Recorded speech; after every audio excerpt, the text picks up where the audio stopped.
Hello friends, কেমন আছো তোমরা সবাই? আশা করছি সবাই খুব ভালো আছো। আজকের ব্লগে শেয়ার করব আমাদের অহলদারা গ্লাস হাউস স্টেটা কেমন ছিল। আমার লাস্ট ব্লগে আমি শেয়ার করেছি কিভাবে আমরা কার্শিয়াং থেকে শিটংয়ে অহলদারাতে গিয়ে পৌঁছালাম। আজকে শেয়ার করব আমাদের সারাদিনের অহলদারার অভিজ্ঞতা। পৌঁছে গিয়েছি আমরা 360 ডিগ্রি পয়েন্টে। এখান থেকে দেখা যাচ্ছে যোগী ঘাট, আর এটা হচ্ছে রবীন্দ্রনাথ ট্যাগোর ফেস পয়েন্ট। রাইকে তো দেখতেই পাচ্ছ, এখানে পৌঁছে ও তো পুরো সেলিব্রিটি, সবাই ওর সঙ্গে সেলফি তুলছে, সবার সাথে ইন্টারাক্ট করছে, সে এক দারুণ ব্যাপার। দুপুর 1:30টায় আমাদের লাঞ্চ সার্ভ হবে, তো আমরা তার আগে পৌঁছে গেলাম এখানকার ম্যাগি স্টলে আর ম্যাগি অর্ডার করলাম। আর এক পা দূরত্বেই দেখতে পেলাম সিংকোনার জঙ্গল।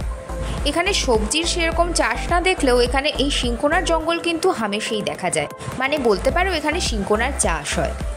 আর এই জায়গাটা দেখছো, এখান থেকে রাত্রেবেলায় শিলিগুড়ি শহরের একটা দুর্দান্ত ভিউ পাওয়া যায়, যেটা আমি রাত্রেবেলা শেয়ার করবো। এইটা হচ্ছে সিংকোনা গাছ, আর এই যে জঙ্গলটা এইটাও পুরোটা হচ্ছে সিংকোনা গাছের জঙ্গল। তো সিংকোনা গাছের জঙ্গল দেখতে দেখতে আমাদের ম্যাগি চলে এলো, আর যেটা দেখে প্রচণ্ড উপাদেয় মনে হচ্ছিল। বেশ রসিয়ে ম্যাগিটা এনজয় করার পর আমরা ফিরে এলাম আমাদের হোমস্টেতে। সেখানে এসে বিভিন্ন বাঙালি ফ্যামিলির সঙ্গে পরিচয় হলো। অ্যাকচুয়ালি এখানে আসা সমস্ত গেস্টরাই হচ্ছে বাঙালি। পরিচয় সারতেই দেখি বেজে গেছে দুপুর 1:30, আর আমাদের লাঞ্চও সার্ভ হয়ে গেছে। ঝটপট করে চলে এলাম আমরা ডাইনিং রুমে। সেখানেও পরিচয় হলো আরেকটা বাঙালি ফ্যামিলির সঙ্গে, তারা তিনচুলে থেকে আজকেই এখানে এসেছে। লাঞ্চের জন্য বসে পড়তে না পড়তেই গরম গরম খাবার সার্ভ হতে শুরু করলো। আর লাঞ্চ মেনুতে ছিল ডিমের ঝোল, একটা 5 মিশালি সবজি, ডাল, স্যালাড, তার সঙ্গে ধোয়া ওঠা ভাত। এইরকম নিরিবিলি একটা জায়গা যেখানে হাতে গোনা কয়েকটা মানুষই বাস করে, সেখানে যে ওরা এত কিছুর ব্যবস্থা করতে পারছে সেটা দেখেই অবাক লাগলো। যাই হোক, বেশ ভালোভাবেই আমরা আমাদের লাঞ্চ কমপ্লিট করলাম। আর লাঞ্চ সারতে না সারতেই শুরু হয়ে গেল ঝমঝমিয়ে বৃষ্টি। লাঞ্চ করতে যাওয়ার সময় দেখেছিলাম এই ঘরের কোণে একগুচ্ছ মেঘ জমছে। সেটা যে এত তাড়াতাড়ি বৃষ্টি হবে সেটা ভাবতে পারিনি। এখানে নাকি এমনই হয়, হঠাৎ করেই বৃষ্টি, আবার হঠাৎ করেই আকাশ ক্লিয়ার হয়ে যায়। সে এক অপরূপ দৃশ্য। দেখতেই পাচ্ছ চারিদিকটা এত সুন্দর হয়ে গেছে, মনে হচ্ছে যেন আমরা মেঘের মধ্যেই রয়েছি, সেখান থেকেই বৃষ্টি হচ্ছে। আসার খবর এই যে বৃষ্টি হওয়ার পর সুন্দর ক্লিয়ার আকাশ একটা স্বর্গীয় দৃশ্য বহন করবে, এটা নিশ্চিত। বিকেল 3টে আমাদের লাঞ্চও সারা হয়ে গেছে।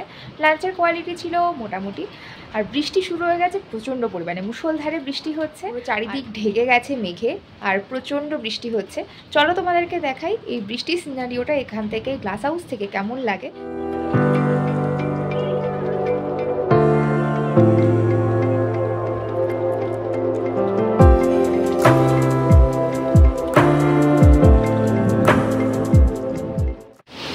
বাইরে এখন শিলাবৃষ্টি হচ্ছে, প্রচণ্ড মুষলধারে বৃষ্টি তো হচ্ছিলই, এখন আবার শিলাবৃষ্টি শুরু হয়েছে। কি যে অসাধারণ লাগছে! আগের মতো অভিজ্ঞতা, ছোটবেলায় যেরকম টিনের চালের ওপর বৃষ্টি পড়লে যেরকম অভিজ্ঞতা হতো, এখনও ঠিক সেরকম হচ্ছে, শুধু জায়গাটা আলাদা আর সময়টা আলাদা। সামনের পাহাড় তো কিছুই দেখা যাচ্ছে না, কিন্তু দেখো এত ভালো সিনারিও, মানে কি বলে যে আমি ভাষায় প্রকাশ করবো আমি জানি না।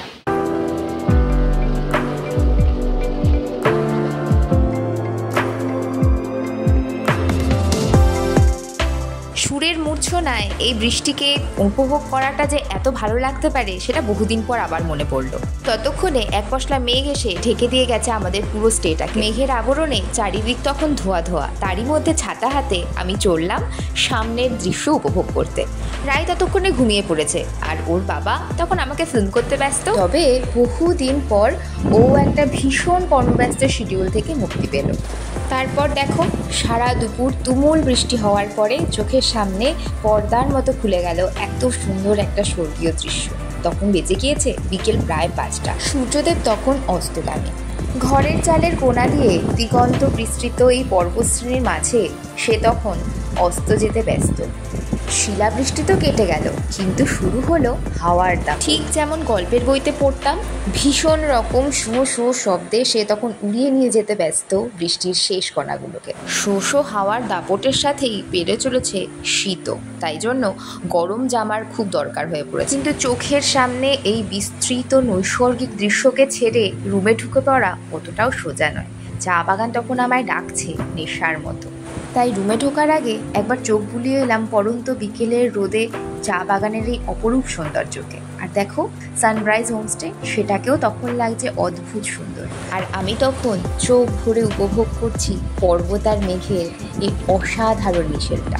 তো এই পাগলা হওয়ার দাপটের সঙ্গে শেষমেশ আর লড়তে না পেরে আমি চললাম আমাদের গ্লাস হাউসে একটা কিছু গরম জামা কাপড় চাপাতে। এসে দেখি রাইয়ের ঘুম ভেঙেছে, আর রাইয়ের বাবা আমার দেওরদেরকে এখানকার অসাধারণ সৌন্দর্যের বিবরণ দিতে ব্যস্ত। যদিও এখানকার টুটা ফুটা নেটওয়ার্কের সঙ্গে কোপ আপ করা খুব মুশকিল, তাই শেষমেশ হাল ছেড়ে দিতেই হলো। বাজে বিকেল 5:30 আর বাইরে শোঁশো করে আওয়াজ হচ্ছে। আমাদের রাই মহাশয় আর রেডি হয়ে গেছে পঞ্চু পরে। এটা হচ্ছে অলকা মাসির দেওয়া পঞ্চু, যেটা পরে ওকে খুব সুন্দর লাগছে। বাস টুপিটারই অভাব, কিন্তু দুর্ভাগ্যবশত ওর কোনো টুপি আমার কাছে ছিল না, যেটা বাড়িতে ছিল। আর এখান থেকে টুপি কেনার কোনো রকম সুযোগ আমি পাইনি, কোনো মার্কেটে আমি পাইনি। সো কি যে করি, আমরা বাইরে বেরিয়ে পড়েছি। আর এই যে রাই আর রাই বাবা, এদিকে তাকাও, হ্যালো করে দাও। যে আমাদের রাই, হাই করে দাও, হাই করে দাও।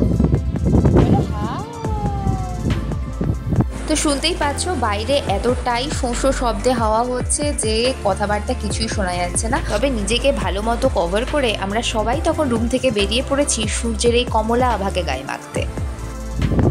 তো আমরা বেরিয়ে পড়েছি, এখন তো 5:30 হবে। আর এই আমাদের বিল্ডিংটা আমি দেখিয়েছি, আর এই হচ্ছে আমরা, আর এই হচ্ছে সূর্য, যেখানে সূর্য প্রায় অস্ত যাচ্ছে। মনে এমন একটা ফিল হচ্ছে যে আমরা যেন হঠাৎ করে একটা স্বর্গরাজ্যে চলে এসেছি, যেখানকার হাজারো ক্লিপ নিয়েও মন শান্ত হচ্ছে না। কে বলবে যে এখানে কিছুক্ষণ আগেই তুমুল বৃষ্টি হয়েছে? সে যাই হোক, সূর্যের এই পড়ন্ত আলোতে সবাই তখন আস্তে আস্তে রুম থেকে বেরিয়ে পড়ছে আর ভাব জমাচ্ছে আমাদের রাইয়ের সঙ্গে। এইসবের মধ্যেই চলে এলো আমাদের গরম গরম কফি আর মুচমুচে পকোড়া, যেটা ভুল করে আমি ব্লগে চা উল্লেখ করেছি। সকালে এখানে আসার পরপরই আমাদেরকে চাও দেওয়া হয়েছিল, সেটা যদিও ভিডিও করতে ভুলে গেছি। তো এই হচ্ছে আমাদের সন্ধ্যের টিফিন চলছে। বিস্কুটটা যদিও আমাদের, ওরা চা আর পকোড়া দিয়ে গেছে। আর এই যে আমাদের পেঙ্গুইন, ওয়াও, পকোড়া খাচ্ছে আমাদের পেঙ্গুইন, ওয়াও।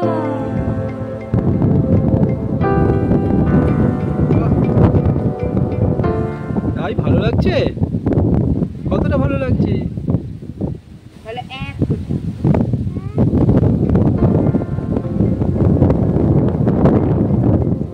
গরম গরম কফি ও পকোড়া সহযোগে একটা দুর্দান্ত সান্ধ্য পেট পুজো সারার পরে আমরা বেরিয়ে পড়লাম আবার বাইরে এই পাগলা হাওয়াতে নিজেদেরকে ভাসিয়ে দিতে। সত্যি বলতে কি, প্রাকৃতিক সৌন্দর্য আমাদের জীবনধারাকে এতটা বেশি প্রভাবিত করে, সেটা সেই রকম সৌন্দর্যের মধ্যে না যাওয়া পর্যন্ত বোঝা সম্ভব না। আর সেটা আমাদেরকে এই অহলদারা ট্যুরটা বারে বারে মনে করিয়ে দিচ্ছিল।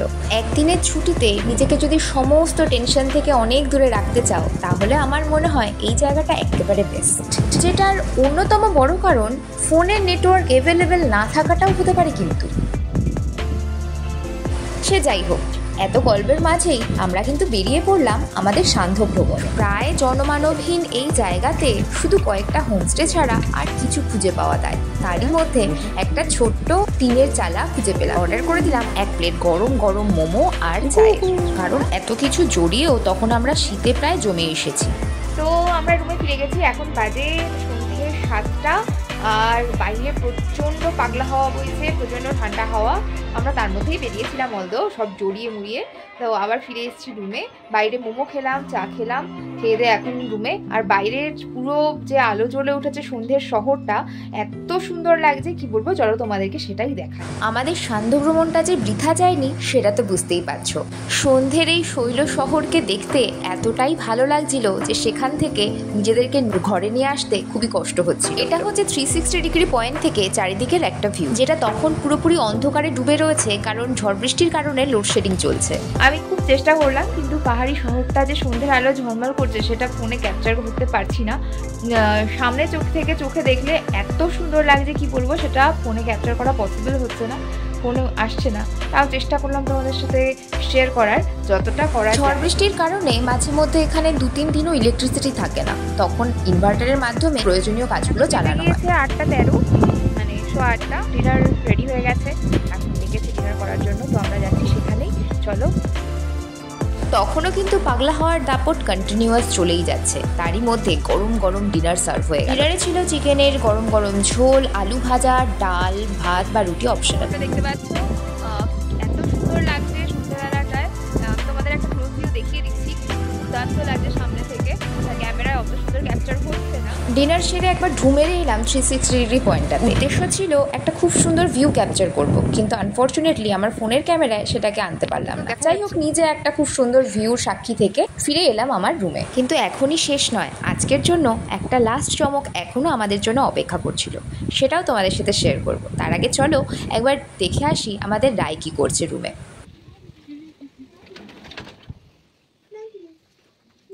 পেট ভরেছে? ভরেছে পেট?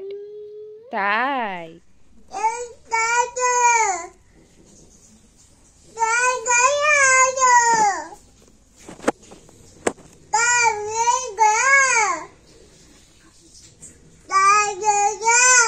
রাই তখন ওর চাইনিজ ভাষায় ফোন খুলে দিতে বলছে। কিছুতেই ফোনটা আনলক করতে না পেরে শেষমেশ ইমাজিনারি ফোন করে হ্যালো বলতে শুরু করলো।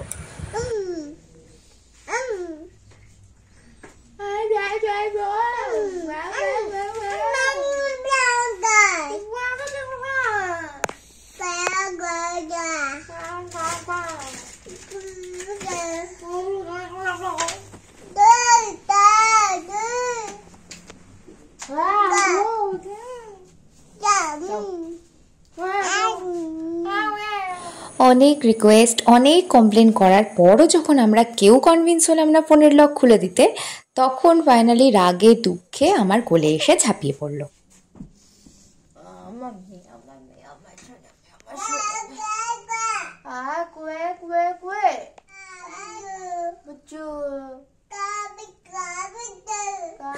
অদ্ভুত ব্যাপার এই যে এইসব প্রিশিয়াস মোমেন্টগুলো পরে ভিডিওতেই দেখতে হয়, আর ফিরে পাওয়া যায় না। Just like golden moments can not be repeated.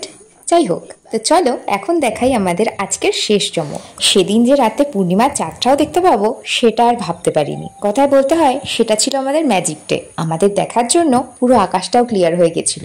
সেই পূর্ণিমার চাঁদের অসাধারণ রূপ সে আর ফোনের ক্যামেরায় ক্যাপচার করা নেক্সট টু ইম্পসিবল। শেষমেশ অনেক ভালো লাগা দিয়ে অহলদারার একটা দিন আমাদের কেটে গেল। আবার নতুন দিনের শুরু। আজকেও একটা চমক দিয়েই কিন্তু ঘুম ভাগলো, সেটা শেয়ার করবো আমার নেক্সট ব্লগে। চলো, আনটিল দেন, বাই।